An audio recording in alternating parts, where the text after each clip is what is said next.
10वीं में पढ़ने वाली एक लड़की पेपर देने के लिए दूसरे गांव के दूसरे स्कूल में उसका सेंटर आया था और उस स्कूल के अंदर पेपर देने के लिए जाती है।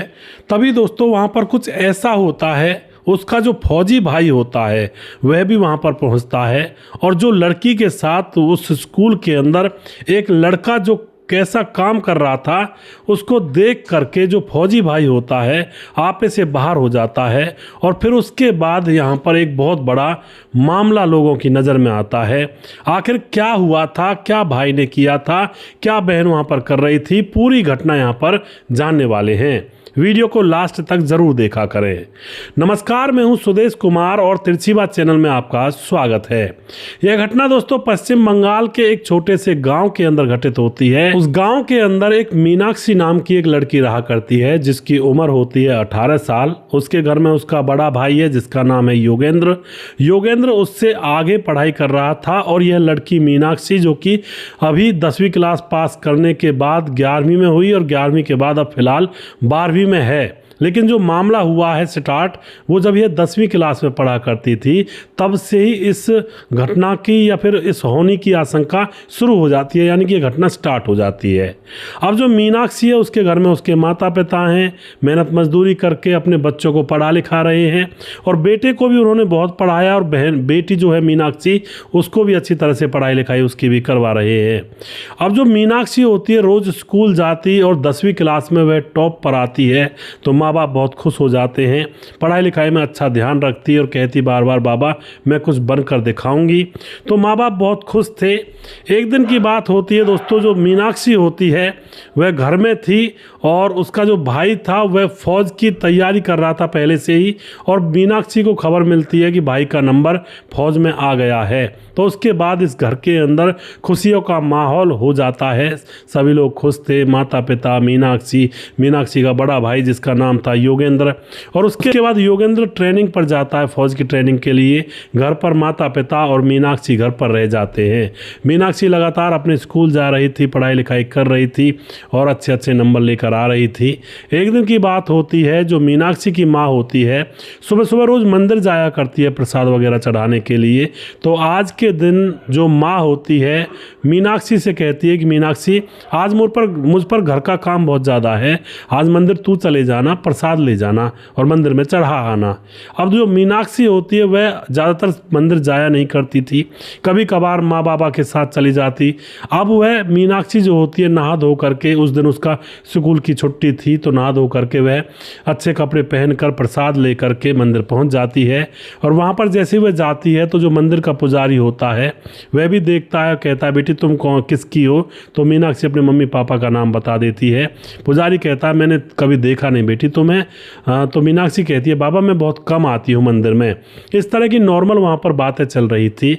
और थोड़ी देर के बाद मीनाक्षी जब मंदिर के अंदर पूजा करके निकलती है तो दरवाजे पर उसके साथ पढ़ने वाला सरपंच का लड़का जिसका नाम होता है रोहन, और रोहन वहाँ पर मंदिर पर आ जाता है और एकदम से उससे ऐसी आवाज़ में बात करता है कि मीनाक्षी कभी कभार हमें भी प्रसाद दे दिया करो। यानी कि वो एक दूसरे मोड में बात कर रहा था और अब मीनाक्षी उसकी बात को समझ जाती है। वह कहती है कैसी बात करते हो रोहन तुम, और तुम्हें शर्म नहीं आती मंदिर की सीढ़ियों पर ऐसी बात करते हो?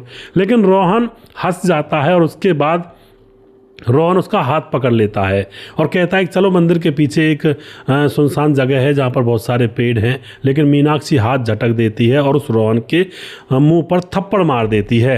अब तो वहीं पर मंदिर की जो सीढ़ियाँ होती हैं वहीं पर उनका झगड़ा होने लगता है और वह सरपंच का लड़का रोहन उसके दुपट्टे को छीन लेता है। दोस्तों सरपंच का दबदबा था उस जगह पर और लोग सरपंच के लड़के से भी भाई एक तरह से दूर ही रहा करते थे कि भाई इसका जो पिता है वो ज़्यादा रसूखदार है, तो कोई भी उनका बीच बचाव नहीं करता है। और वहाँ पर जब काफ़ी झगड़ा हो जाता है तो पुजारी निकल कर आता है और उस लड़की को पुजारी बचाता है उससे।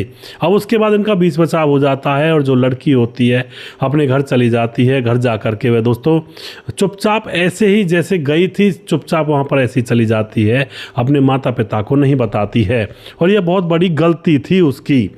अब क्या होता है, अब माता पिता को कुछ बताया नहीं था, लेकिन जो रोहन था सरपंच का लड़का वह उससे नफरत पाल लेता है, क्योंकि उसने उसके मुंह पर थप्पड़ जो मारा था और वह कहकर गया था कि मैं इस थप्पड़ का बदला ज़रूर लूँगा।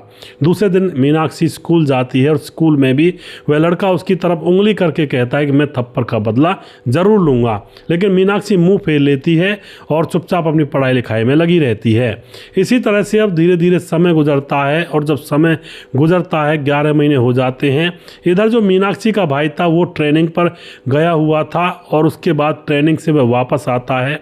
मीनाक्षी 11वीं क्लास में हो गई थी उसी साल और अब 11वीं के पेपर दे करके वह 12वीं क्लास में पढ़ाई लिखाई कर रही थी और इतने समय यहाँ पर गुजरता रहता है और अब 12वीं क्लास के यहाँ पर एग्ज़ाम आ जाते हैं। 12वीं क्लास के जैसे एग्ज़ाम आते हैं तो दूसरे गांव में पेपर का सेंटर आया था और उधर भाई छुट्टी आया था तो सब लोग खुश थे।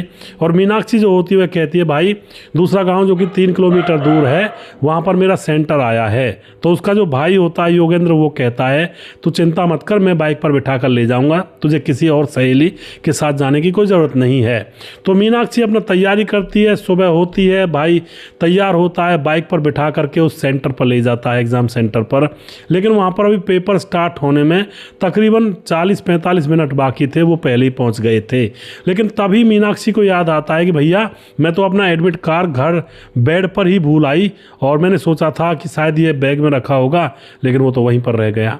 उसका भाई योगेंद्र कहता है कोई दिक्कत नहीं है, वो थोड़ी ज़्यादा दूर थोड़ी है गाँव, ये पड़ा 3 किलोमीटर, अभी आता हूँ लेकर के, तुम बैठो यहाँ पर ग्राउंड में।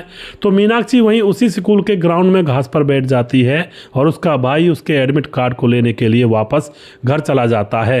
इतने में वहीं पर जो रोहन था सरपंच का लड़का, वह भी एग्ज़ाम देने के लिए आया था। आकर के अब वह मीनाक्षी के पास बैठ जाता है।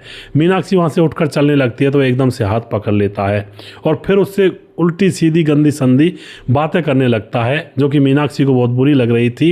वह उसके मुंह पर फिर से थप्पड़ मार देती है और अब दोस्तों जैसे ही वह थप्पड़ मारती है तो रोहन बेकाबू हो जाता है और फिर मीनाक्षी के बाल पकड़कर उसे पटक देता है और उन दोनों की बहुत बुरी तरह से झगड़ा हो जाता है। मीनाक्षी के कपड़े वगैरह भी फट जाते हैं थोड़े बहुत।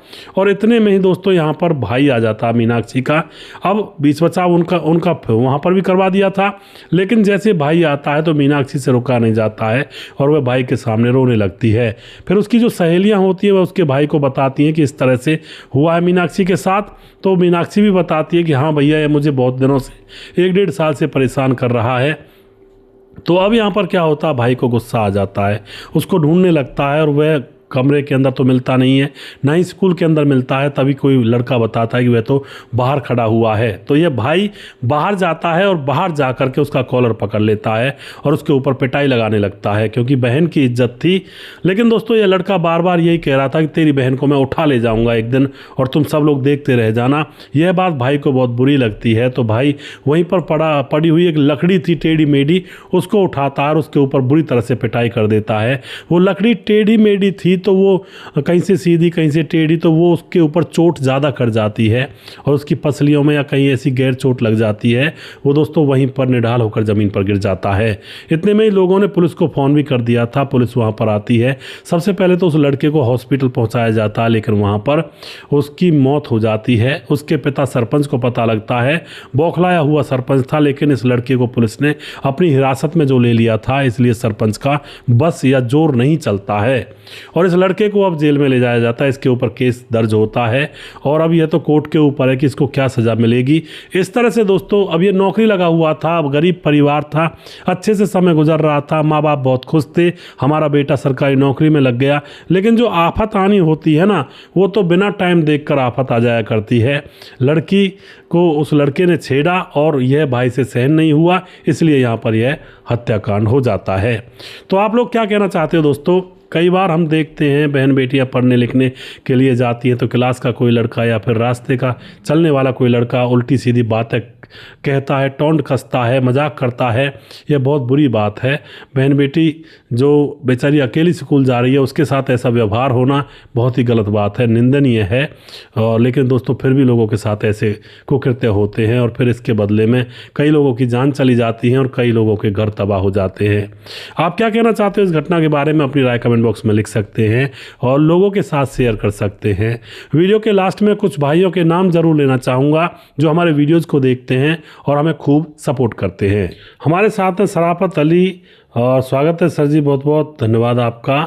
और उसके बाद राजेंद्र बसेर कमेंट करते हैं, और उसके बाद हमारे साथ रतनलाल शर्मा हैं, और हरिशंकर यादव कमेंट करते हैं, राम गोसाई हैं, समाधान पाटिल जलगांव महाराष्ट्र से हैं, नारायण ढाका कमेंट करते हैं, अखिलेश कुमार कमेंट करते हैं, अखिलेश कुमार कुशवाहा, विनय शुक्ला कमेंट करते हैं, राम शब्द हमारे भाई राम राम जी, मुकेश कुमार यूपी तरासी से, और सूरज डीओ फिजी से कमेंट करते हैं, और बहुत बहुत धन्यवाद करते हैं सूरज भाई आपको।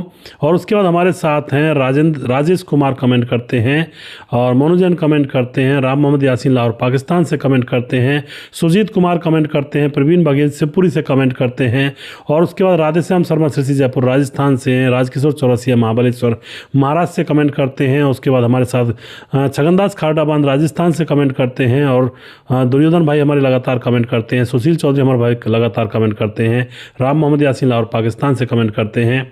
और जिस भाई का नाम रह गया उस भाई का नाम अगले वीडियो में ज़रूर लूँगा। अगला वीडियो बहुत जल्दी फिर से लेकर आऊँगा। तब तक आप खुश रहें, सावधान रहें। जय हिंद, जय भारत।